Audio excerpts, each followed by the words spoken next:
ప్రియమైన దేవుని బిడ్డలారా, మీకు శుభములు వందనములు తెలియజేస్తున్నాను. అనుదిన ధ్యానమునకు స్వాగతం. కీర్తన 139వ కీర్తన ప్రధాన గాయకునికి దావీదు రచన. అయితే ఈ కీర్తన చాలా అద్భుతకరంగా అనేక ప్రసంగాంశాలతో నింపబడి ఉంది. అయితే ప్రాముఖ్యంగా ఒక 3 విషయాలు మీ ముందు ఉంచే ప్రయత్నం నేను చేస్తాను. మొదటి 6 వచనాలను గమనిస్తున్నప్పుడు ఓమ్నిసైన్స్ అంటారు, అంటే సర్వజ్ఞత, దేవుని యొక్క సర్వజ్ఞత. భక్తుని మాటలను మీరు వినండి. యెహోవా, నీవు నన్ను పరిశోధించి తెలుసుకొని ఉన్నావు.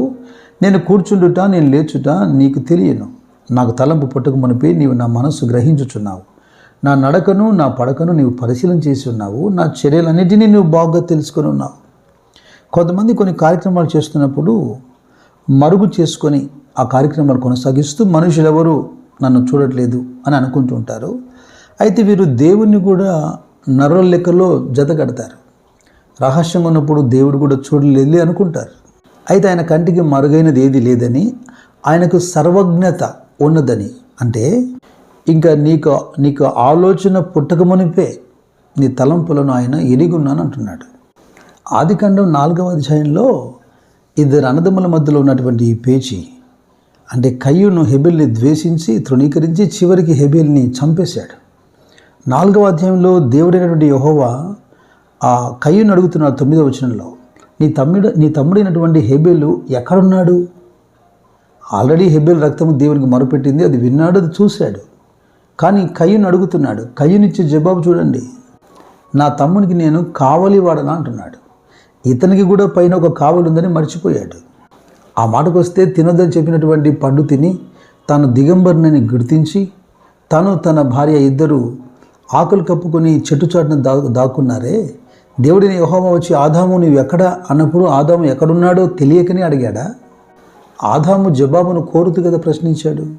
కొందరు తప్పిదం చేసి పాపం చేసి దాగుకునే ప్రయత్నం చేసి, మన ఇళ్ళలో చిన్నపిల్లలు ఆడుతుంటారే హైడ్ అండ్ సీక్.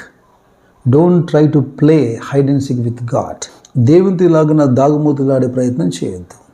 ఇక 2వ ప్రాముఖ్యమైన అంశం ఏంటంటే 139 కీర్తనలో 7 నుండి 12 వచనాలు మనం గమనిస్తే ఓమ్ని ప్రెజెన్స్ అంటారు, అంటే సర్వ వ్యాపకత్వం, దేవుని సర్వ వ్యాపకత్వం, సర్వాంతర్యామి అంటేనే అలా.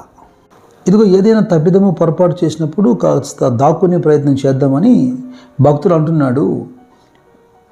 నీ ఆత్మయుద్ధం నుండి నేను ఎక్కడికి పోవుదును, నీ సన్నిధి నుండి నేను ఎక్కడికి పారిపోవుదును. నేను ఆకాశంకి ఎక్కినాను, నీవు అక్కడను ఉన్నావు. నేను పాతాళమందు పండుకున్నా, నీవు అక్కడను ఉన్నావు. నేను వేకువ రెక్కలు కట్టుకొని సముద్ర దిగమంతములలో నివసించినాను, అక్కడను నీ చేయి నన్ను నడిపించును, నీ కుడి చేయి నన్ను పట్టుకొను. దేవుని ప్రవక్త అయ్యుండి కూడా యోనా అమాయకత్వం ఏంటి?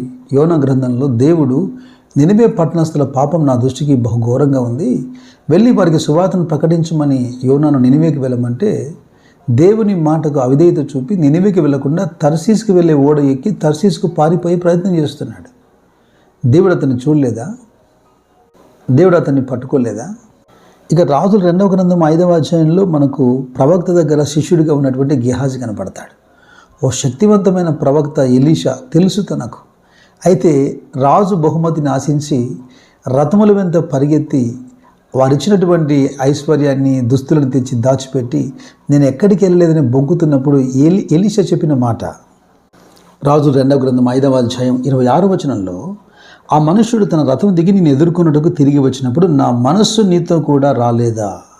దేవుని ఆత్మను కలిగినటువంటి ప్రార్థనాపరుడైన ప్రవక్తనే గెహాజీని చూడగలిగితే ఇక దేవుని ఆత్మ, సర్వలోకము సంచరిస్తున్నటువంటి దేవుని ఆత్మకు మరుగైంది ఏది ఉందంటారు?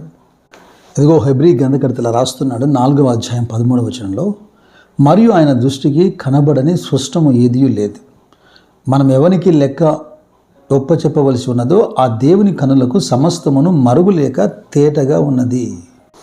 ఎలీషా చూడకుండా తాను పరిగెత్తి అక్కడ మంత్రితో మాట్లాడి మనుషులతో మాట్లాడి సొమ్ము తెచ్చుకున్న సంగతి ఎలీషాకి ఎలా తెలుసని గెహాజీ ఆశ్చర్యపోతున్నాడు.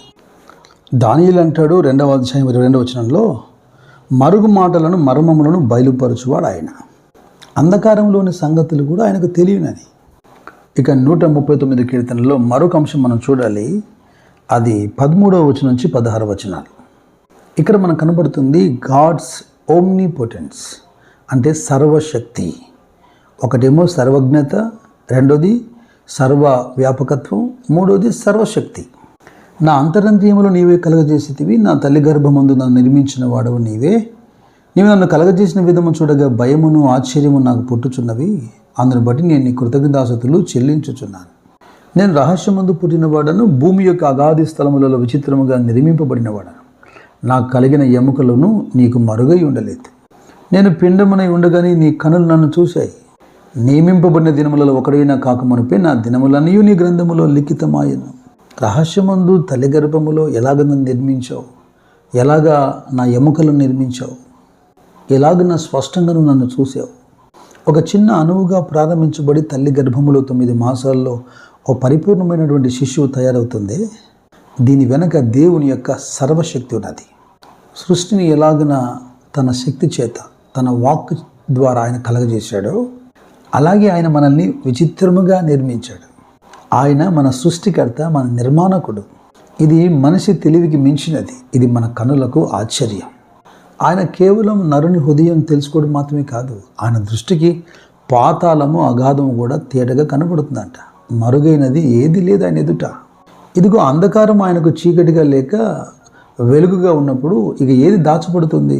ఈ అధ్యాయం ఒక అద్భుతకరమైనటువంటి దేవుని యొక్క గుణగణాలు వివరిస్తుండగా, ఆయన సర్వజ్ఞత, సమస్తమును, మన ఆలోచనలు కూడా ఆయన శోధించి ఎరిగి ఉన్నాడు. హృదయంలో ఉన్నది ఎరిగి ఉన్నాడు. రెండవది, ఎక్కడికి పారిపోయినా అక్కడ ఆయన చేయి మనల్ని పట్టుకుంటుంది, ఆయన సర్వ వ్యాపకత్వం.